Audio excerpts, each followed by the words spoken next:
High, সবাই কেমন আছো? আজকের দিনটা ভীষণ স্পেশাল। দিনটা ছিল 23শে নভেম্বর। পরের দিনই আমার বরের জন্মদিন। শুধু বর বললেই তো হবে না, ও আমার বেস্ট ফ্রেন্ড। তাই ভাবলাম কিছু স্পেশাল করা যাক। কারণ ইদানিং ও আর কেক টেক খেতে একদমই পছন্দ করে না। গত বছর তো বেকড রসগোল্লা কিনে এনেছিলাম, সেটাই বার্থডে কেক কাটিংয়ের সময় খাওয়া হয়েছিল। তাই এবার ভাবলাম নিজেই কিছু বানাই। তারপর ঠিক করলাম যে ভাপা সন্দেশ কেক বানাবো।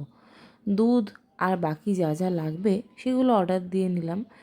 আর এখানে দেখতেই পাচ্ছ, দুধটা প্রথমে ভালো করে ফুটিয়ে লেবু দিয়ে ছানা কাটিয়ে নিয়ে এবার একটা সাদা কাপড়ে ছানাটা ঢেলে দিলাম। এবার ছানার জলটা ঝারিয়ে নেব। আর পাশের পাত্রে একটা প্লেন জল রেখেছি, সেটা দিয়েও কিন্তু ভালো করে ছানাটাকে ধুয়ে নেব, যাতে লেবুর যে গন্ধটা বা টক ভাবটা সেটা ছানার মধ্যে না থাকে। এখানে এত গরম ছিল, আমার হাতটা লিটারেলি পুড়ে যাচ্ছিল। যাই হোক, করতে তো হবেই, যখন ভেবেছি একবার বানাবো। তো কি বানাবো বললাম যেন? ভাপা সন্দেশ কেক। হ্যাঁ, তো দেখা যাক। এর আগে না আমি কোনো দিন মিষ্টি বানাইনি, সন্দেশ টন্দেশ তো কোনো দিন বানাইনি। তো এখানে ছানাটা রেডি হয়ে গেছে।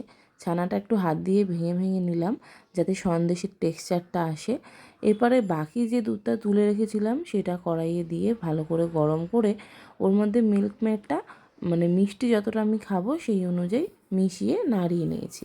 এখানে কিন্তু আলাদা করে কোনো চিনি বা মিষ্টি দেওয়া হয়নি, শুধু মিল্ক মেডটাই দেওয়া হয়েছিল। এরপর ওই যে ছানাটা সেটা এর মধ্যে দিলাম, আর একটা এলাচ একটু গুঁড়ো করে সেটা দিয়ে দিলাম, যাতে গন্ধটা মিষ্টি আসে।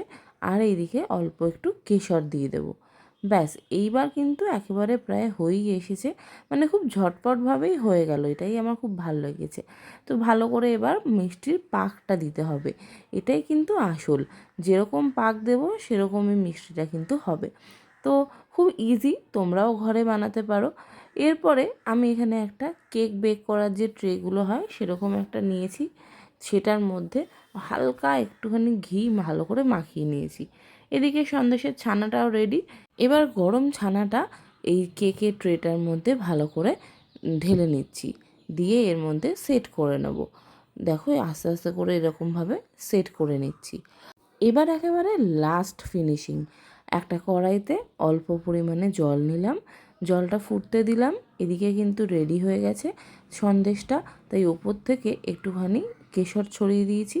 সন্দেশটা এইভাবেও ফ্রিজে রেখে ঠান্ডা করে খাওয়া যায়, কিন্তু আমি যেহেতু ভাপা সন্দেশ কেক বানাচ্ছি, তাই অল্প করে জল দিয়ে ঢাকা দিয়ে এটাকে 15 মিনিটের জন্য ভাপিয়ে নিয়েছি। এইবারে দেখো, একেবারে আমি যেরকম টেক্সচারটা চাইছিলাম সেরকমই এসেছে। তো এবার এটাকে একটুখানি বাইরে রেখেছিলাম, নর্মাল টেম্পারেচারে হওয়ার পর ঢাকা দিয়ে ফ্রিজে। এবার এলো সেই সময়, রাত 12টা বাজার আগে, ভয়ে ভয়ে যখন কেকটা বার করলাম, ভাপা সন্দেশ কেকটা দেখলাম দারুণ সুন্দর দেখতে তো হয়েছে, কিন্তু খেতে কেমন হয়েছে জিজ্ঞেস করাতে এই বন্ধু এবং হাজব্যান্ড দুজনেই এত মজা করছিল, ভাবলাম নিজেই খেয়ে দেখি। তো খেয়ে দেখলাম সত্যি দারুণ হয়েছে। মিষ্টিটা একেবারে পারফেক্ট। আর ভালো হয়েছে কি না তার প্রমাণ এই যে, এই দেখো।